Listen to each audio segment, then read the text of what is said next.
Welcome back to Overconfident and Undertrained. Today we're going to talk about the second adventure race that we decided to do shortly after our first one. We loved it so much we signed up very quickly for a second one. So this time we headed to Warsaw, Missouri. But this one was a little bit different than the first one that we did. It was a little bit longer because it was an 8-hour race, but it still had the same 3 components in it, trekking, biking, and canoeing.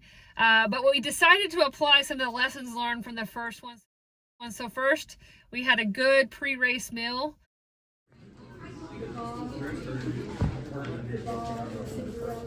Also, we got pants. We went out and purchased some pants and some gaiters for our ankles to keep our pants tight at the bottom. We did not want any additional chigger bites. Third, we actually took time to review the map beforehand and have a little bit better planning. And it goes to 14, which is over here. And then we have to check in with TA1 and then come all the way back. Let's start and finish. So this time we decided also to start with our running part of it. This race had a portion that was right around town, and you ran the streets, and it was a haunted trail. So you ran they gave you a different map. You ran spot to spot and got a sticker, each of them Halloween related. Yeah. On our first, what do you have to do? Put one of these on there, I guess. Okay. So then we decided to go out on the bike. This one was set up a little bit different, where you had different checkpoints out on the course. So you had to get to checkpoint 1, and then by using the bike, and then you could trek from there. Yeah, and so we definitely, this one was much more hilly. We have a couple of times where we were just dying walking up the hills. Trekking up this long hill. Come on, Jennifer. Already struggling on the track. Whew.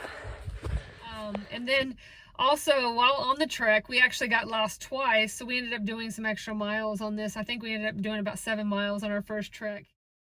And so we took a selfie the first time we got lost, and then we took a selfie again with the guy that helped us get back on track after getting lost the second time. Definitely these checkpoints were very well hidden in some of the places, and so they were much more difficult to find. It was a very woody area, so it was definitely frustrating at times, but so much fun when you find them. Mm-hmm. So we biked from checkpoint 1 out to checkpoint 2. Once we got to checkpoint 2, we did the canoeing portion. And this was the canoeing portion was by far, again, it's our weakness. We dread the canoe. We feel like we're terrible at the canoe. But we did take a selfie while on the canoe just to document how much we hate it. So on the canoe checkpoints, you would think that they're kind of right on the water, but they're not. So we get to the first one, and we're kind of in the right general area, but we read the clue, and so we're looking around. And again, I'm not listening. Jennifer has the map in her hand, and she's like, I think it's over here. And I'm like, oh, no, it's probably right here. Yeah. Like, I would be an excellent race director because I know where all the good hiding spots are, but I don't look at the map. Yeah. So her punishment was she had to go get the punch card done on her own. So she goes trekking across, and she's gone for a little while. I try to take a shortcut back. Yeah. So here's the video of her very poor decision, or the consequences of a very poor decision. Currently on the canoe leg, and so may have to truck to go get it. And here's the crap I'm trekking through. Oh gosh. Here's Jennifer waiting for me on the shore. Well, that definitely was not smart. These are all prickly.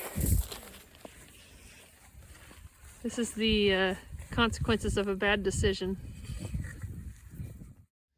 Yeah, this took some time to pick out all of these.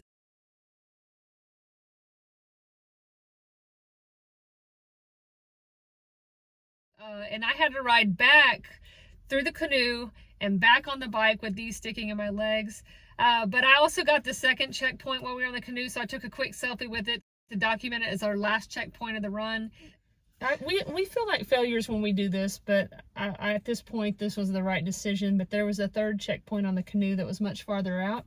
But we also knew that when we got back, we had to carry our canoe back up to the spot to check it back and that in. canoe was heavy, especially when your arms were like wet noodles trying to carry it back. I did take a picture of Jennifer carrying the canoe just so we'd have that as our memories as well. Yeah. And then she did me wrong by taking a picture. She didn't tell me I looked like a mushroom head with my helmet on. So we made the bike ride back. And the bike ride back, I have this picture of this dam.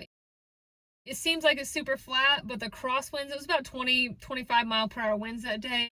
And I knew we had to go back across that again for a second time, and that was terrible. So I documented this just to document how much I hated that part.